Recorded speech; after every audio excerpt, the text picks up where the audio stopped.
In our interview segment, we'll be looking at the remote causes of regional conflict in Africa and why democratic institutions and processes seem a huge challenge in Africa, especially the election process.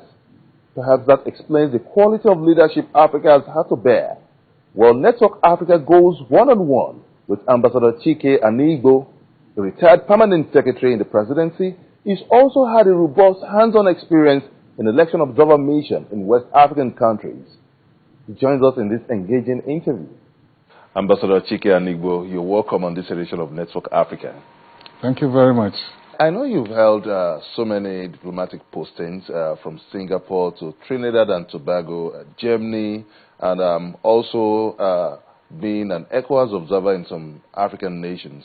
But let's start with what is making Africa to shiver right now, and that's talking about regional conflicts in Africa, from Mali to Guinea-Bissau and to Central African Republic. But it appears the one of Central African Republics is really sending shivers down the spine of the continent. What do you make of the regional conflicts in this region? Thank you very much, Benga. The regional conflicts really emanate from tribal conflicts in different states, be it in Central Africa, be it in North Africa. What is happening today in Mali is also tribal, but when it becomes intractable, that's when, of course, both in our own case now, ECOWAS, that it transcends the regional RECs, regional economic communities, and goes more continental, and it takes a semblance of a continental conflict, because different groups now start having interests or issues in these places, irrespective of the fact that we also have problem with our colonial masters. Every now and then they try to influence whoever are the people who are trying to fight the war or the conflict itself.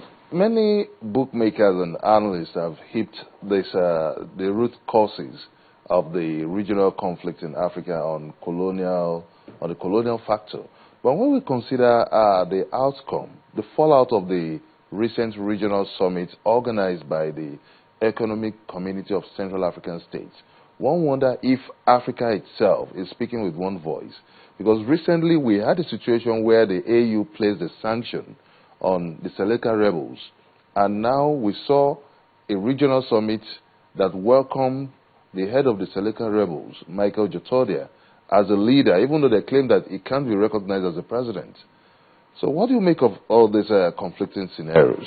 The fact is that Africa cannot speak one voice, cannot speak with one voice. It is very difficult. There are many reasons. The RECs notwithstanding, people or different countries have their own interests. It could be economic, or it could be social, or tribal, again. Because the boundaries, the way they were drawn, are not sacrosanct. You see many ethnic groups, being in two different countries across the border. Look at us and Cameroon, for instance. They look at the Marwas all over on both sides of that border. One ethnic group, you have them in Cameroon, you have them in Nigeria, and it is just right around us. If you go to the west, you have the Yorubas on both sides. If you go to the north, you have the Hausas on both sides. You have the Kanus on both sides. So you cannot have a conflict that will be strictly in one area that does not affect the other area. So that is one of the reasons why there is no way Africa can speak in one voice or with one voice when there is a conflict like that, like what is happening in Central Africa, where you have both Chad is involved, Nigeria is involved based on our economic interests, Niger is involved, even Congo is involved based on the River Congo, that we're trying to see how to tap water from there to fill up the Lake Chad itself. Yeah, you pointed the ethnic factor Yes. now, and making a link to what's happening in Cameroon, and the resonance of Bakassi comes to mind. But before going to this issue, I just want to clear the air on what's happening in Central African Republic. Michael Jotodia, the Selega rebel leader, has been granted a kind of limited recognition. And many analysts have called that based on the principle of subsidiarity. But if we look at this concept and principles, would it not be setting a pace for some disgruntled elements in some countries and gather themselves together to press for self-determination? Because what is happening in Mali seems to be repeating itself in Central African Republic. And if care is not taken, we might be having a ripple effect in so many regions in Africa. Yes, it has been happening all along. If you go to Madagascar, if you go to Somalia, all these things, different powers start supporting certain individuals.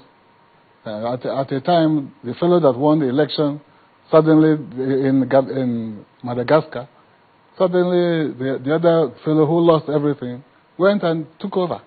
It was more or less a coup. But he started operating as a president, as a head of state. What I'm trying to say, in effect, is that Africa is unique in that way. There is not an issue that you can get all Africa to speak with one voice. It's difficult, very difficult. Based on ethnic interests, colonial interests, economic interests, and ethnic interests also. And how powerful is the leader or the protagonists? How powerful are they? It's still happening in the Congo up to now. Ever since I was young, the Congo conflict has been on and on and on. I talked about you linking it up to Bakassi, and we could draw some resonance from what's happening in Bakassi right now. And the plight of the people comes to mind every day. And recently, a Nigerian member of the jury came out to say Nigeria lost that peninsula as a result of the Anglo-German agreement. What do you make of that statement coming from Prince Bola Ajibola? Nigeria didn't lose the peninsula. It depends on what Nigeria, ab initio, was trying to achieve. When General Malu, he was the one that was in that area, and when he charged into Atabon and Isengele, and then captured those areas on our behalf. At the end of the deliberations by the World Court, Nigeria got what it wanted to get, and that is the oil deposits. The problem started with when the two countries could not agree on how the oil deposits should be exploited, because it traversed both countries. Nigeria wanted the two parties to come together. Nigeria would sponsor it and would start exploiting it and let the two parties share. In the meantime, we got the information that France was already having an interest to support its colonial son, if you put it that way. And then Nigeria wouldn't have waited, put their heads together, and waited for them to run over everything. They wouldn't have been able to get anything whatsoever. So, are you saying that there was horse trading? Not really the agreement that played out, but it was the forces of horse trading that determined the outcome of... Not horse trading as such, but human beings are human beings. They had the option. Some people had the option to remain in Nigeria. But you said money was changing hands. From government. Both the United Nations was paying these other people, paying these other people. the same amount, you know. So some people will collect money from here and go over to the other side and collect. You know, that is not, I don't mean horse trading really. I'm saying that human beings want to maximize their profit. But who were the parties to this money changing hands? No, I said the United Nations was the one giving it to the Bakassi people. Indigenous, yes. You know, depending on, because people couldn't have been left anyhow.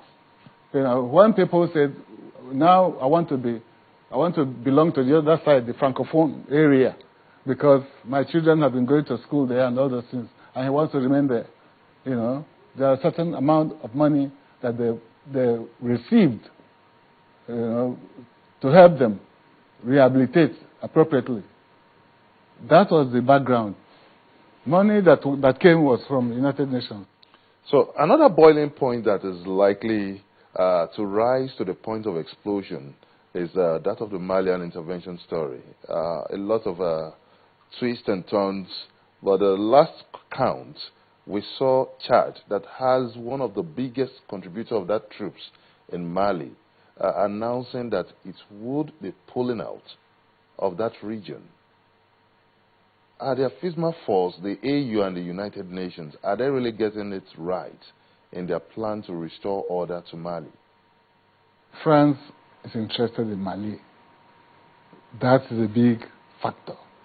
There are a number of reasons why France is interested. You know, apart from the presence of Al-Qaeda, you know, apart from the mineral resources, France had to now take up the mantle and lead. And the whole of the EU gave all the mandates and gave all the support to France. Now, France also, because of its former policy of assimilation, has actually assimilated many of African Francophone leaders. So, if Chad takes a decision that they want to pull out, there has to be a reason. They can't pull out easily if France has not given a nod. I mean, it's France that is even calling the shots. But let's look at the statement of President Idriss Deby, the president of Chad. They said Chad is pulling out because they are not sufficiently equipped for the guerrilla kind of warfare. Is there something more to this that meets the eye? There is not much guerrilla warfare there now. Before now, when Al-Qaeda was operating, Al-Qaeda has been decimated, totally decimated there, because the air power that France is using cannot be matched. You know, even if need be, they'll use the drone. It's not so much of the guerrilla. You know, there'll be whatever is the reason, they're doing well. But Chad has had to bear most of the cost of casualties now. They have a death toll of up to close to 50. Well, in a war balance, you know, 50 is not really something that they cannot contain. Really, Chad is still far away from Mali. You know, before you get to Mali, you have to pass through Niger, pass through Burkina Faso, before, you know. So it could be unfortunate scenario. It could be a reason to pull out, and then they give you a figure, which you may verify your own figure, and you say it's 10, and they say it's 50. I mean, what do you say? There has to be a reason, which I will not be able to determine for now, but it's not really. It's unfortunate, you can put it that way, but because the whole of West African region, you know, including the AU, came together strong on that. And